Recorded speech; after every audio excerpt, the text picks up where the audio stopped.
This is part 2 of a video series exploring Hudson Library funding. Part 1 reviewed some fictions and misinformation that have circulated surrounding Hudson's library funding. In Part 2, we'll look to the future, with comparisons of the local support of libraries by other municipalities within St. Croix County. We'll also review decisions about future library governance and financial support starting in 2024 when the Hudson Area Joint Library dissolves.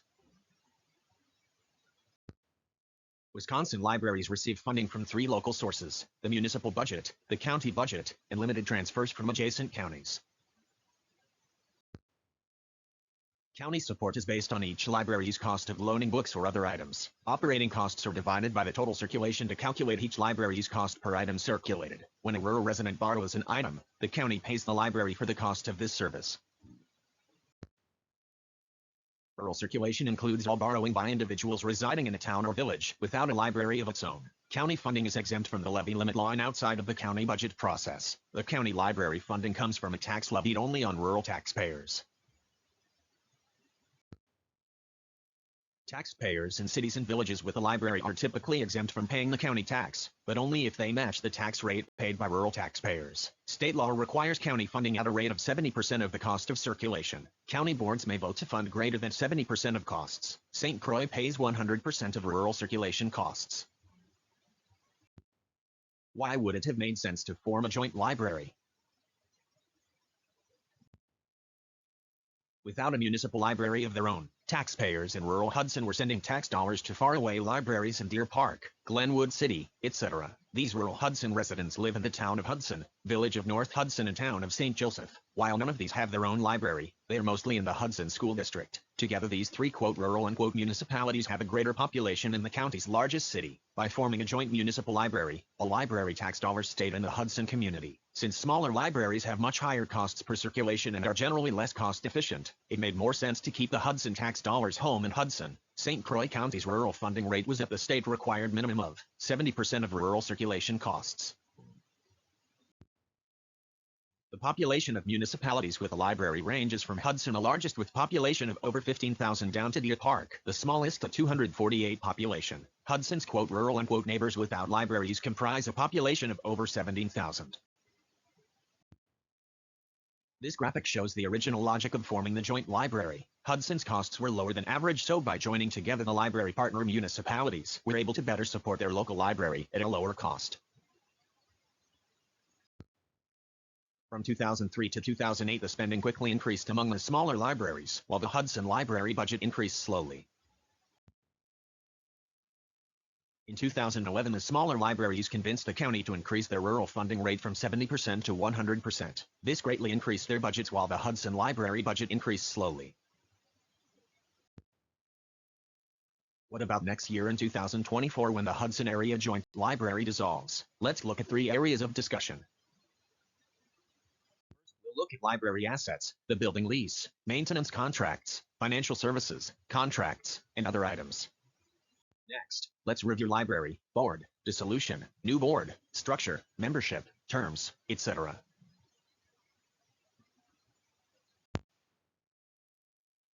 And third, let's look at library funding by the City of Hudson for 2024 and beyond. Upon dissolving the joint library, all library assets, including the collection and other assets, must be transferred back to the City of Hudson according to the joint library agreement. What about building lease and service contracts? The City Council will determine whether to offer a lease to the new library and the terms of any lease offered. The City Council will determine charges for maintenance. The City Council will determine charges for financial services such as payroll, accounting, etc. The current Joint Library Board will be dissolved with the dissolution of the Joint Library. The City Council will determine the structure of the new Hudson Public Library Board, including the membership of the new board, terms of office, etc.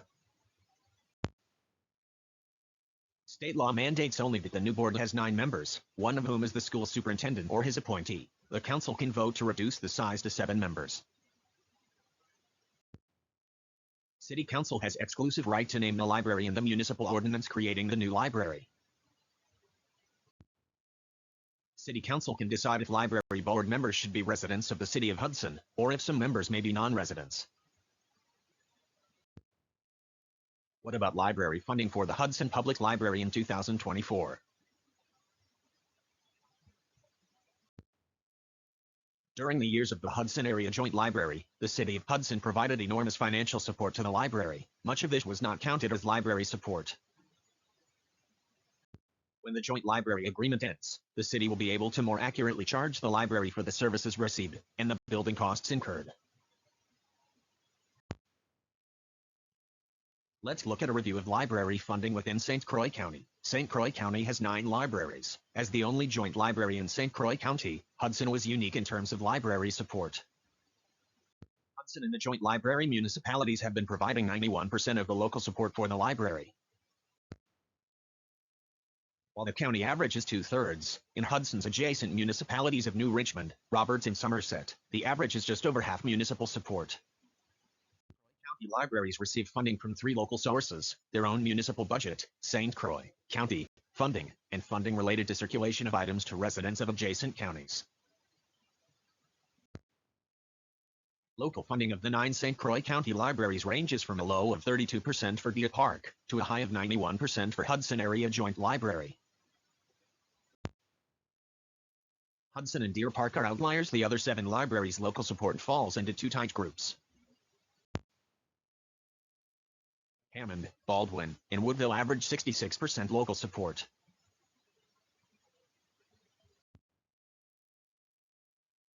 While New Richmond, Roberts, Somerset, and Glenwood City average about 50% local support.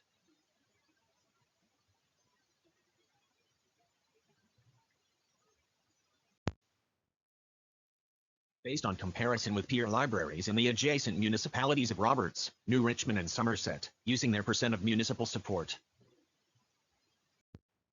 Hudson City taxpayers should pay about 53% of library costs starting in 2024. In terms of actual dollars of municipal appropriation, these 2 groups also have strong similarities for their libraries in relation to the total library circulation. Hammond, Woodville, and Baldwin had average local support of $3.60 per circulated item. 3 immediately adjacent neighbors averaged $2.23. Based on comparison with our peer libraries and adjacent municipalities of Roberts, New Richmond, and Somerset, using local municipal funding per circulation, Hudson City taxpayers should pay about $2.23 circ for library costs starting in 2024. All libraries in St. Croix County provide some municipal taxpayer support and get some county library aid. Comparison with our neighboring libraries illustrates why Hudson taxpayers should be expecting to pay about 52% of library costs in 2024, or about $2.23 per circulation. You can see how tightly the various municipalities group up. The Hudson Area Joint Library is an outlier with 91% of local support from the municipalities and also high spending per circulation. On the other end of the spectrum, Deer Park is also an outlier. In between, Hammond, Woodville, and Baldwin share similar characteristics, as do New Richmond, Roberts, Somerset, and Glenwood. We can see where the new Hudson Library should place amongst its peers, using some assumptions based on peer library performance and on Hudson's past performance. Local support of our adjacent municipal libraries runs an average of 52%. Prior to formation of the joint library, Hudson's local library support was very similar at 53%. Our neighbor libraries appropriate $2.23 per circulation in local dollars, so if we assume the same for the new Hudson Public Library, from this, an appropriate level of spending can be extrapolated and predicted. The City of Hudson levy for library services in 2024. The maximum allowed through transfer of levy limit, approximately $747,467. The minimum necessary to maintain exemption from the county library levy, approximately $590,387. Some other amount between these two.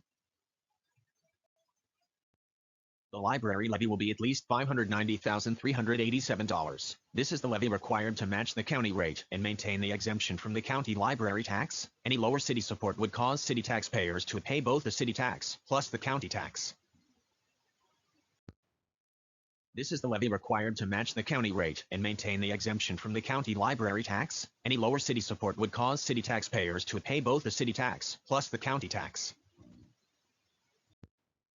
In 2023, the Joint Library Board paid the city $114,535, approximately $99,000 for rent on the building, and utilities, maintenance, repairs, janitors, etc., and approximately $15,000 for accounting, payroll, insurance, etc. These amounts do not reflect actual costs, nor do they come close to a market rate for comparable properties, but the Joint Library Agreement prevented the city from recovering actual costs from the partners. The city provides over 19,000 square feet of space in a prime riverfront building. Prior to purchase of the building by the city, offices in the building rented for over $18 per square foot per year. At that rate, the lease rate would be over $300,000 per year. It is unlikely that the library could find comparable size space anywhere in Hudson for less than $200,000 per year for rent alone. Costs are higher in riverfront locations. This lease rate would not include utilities, insurance, janitorial and maintenance services. The Board of Trustees of the new library will have the right to relocate the library if they choose. The board may find a suitable space in the range of 20,000 to 30,000 square feet at an attractive rate. The City Council and the new library board will need to agree to a new lease, a new maintenance agreement, and a new financial services agreement.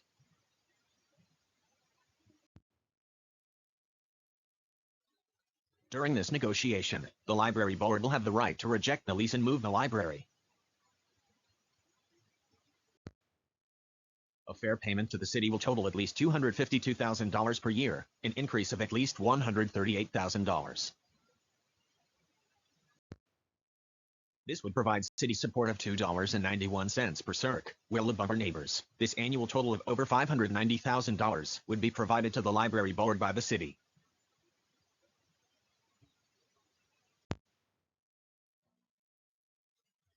The choice of where to house the library, who to hire for maintenance, janitorial, repair, utilities, and other costs is completely up to the library board.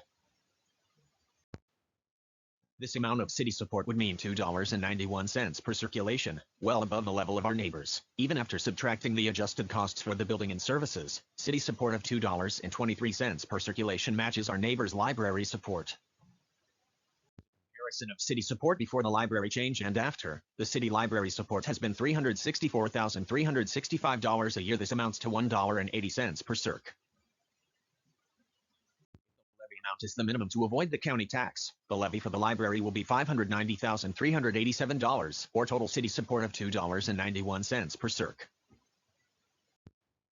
Even when the additional transfers to the city of Hudson are subtracted, removing $138,000 from the new funding, the library would still see a net funding increase of 24% from the city of Hudson. The city North Hudson, the town of Hudson, town of St. Joe and St. Croix County, all together contribute just over $800,000 annually to the library. 2024, assuming the city levies the minimum of $590,000, and the county provides their estimated $450,267 transferred to the Hudson, the total support will be just over $1 million. After subtracting the increased fees and lease payments, the net local support will still be over $900,000. This amounts to an increase of 12%. County support is an estimate made by St. Croix County officials based on past circulation numbers and may not represent future results. City funding will be fixed, stable, and reliable. The county funding will be variable, based entirely on annual circulations to residents living outside city limits. Note that library circulation has decreased steadily over the past decade. There is an alternative funding plan, levy to the maximum alternative. Under this levy to the max plan, city taxes will rise sharply. The former library partner municipalities will transfer levy capacity to the city. This would allow Hudson to levy up to $745,000 more in 2024 under a loophole in the levy limit law. This excess levy capacity would allow Hudson to increase taxes on city taxpayers by $155,000, more than required for the county library match. The City Council could then choose to charge that much more for the provision of services and for the lease. For example, instead of an increase of $138,000 to a new total of $252,000, the city could charge up to an additional $293,000 for lease and services, while still maintaining net library support similar to our neighboring library communities. This plan is flawed for two main reasons. First, it causes a larger tax increase for taxpayers. Second, it may drive the library board to seek alternatives at lower costs. information about the source for all the facts and statistics included. These are links to the actual data files at the Department of Public Instruction. This chart contains comparisons between the 9 public libraries within St. Croix County. This has been Part 2, a review of changes coming for Hudson Library governance and funding. Watch Part 1 to learn about the falsehoods and misinformation circulating about Hudson Library funding.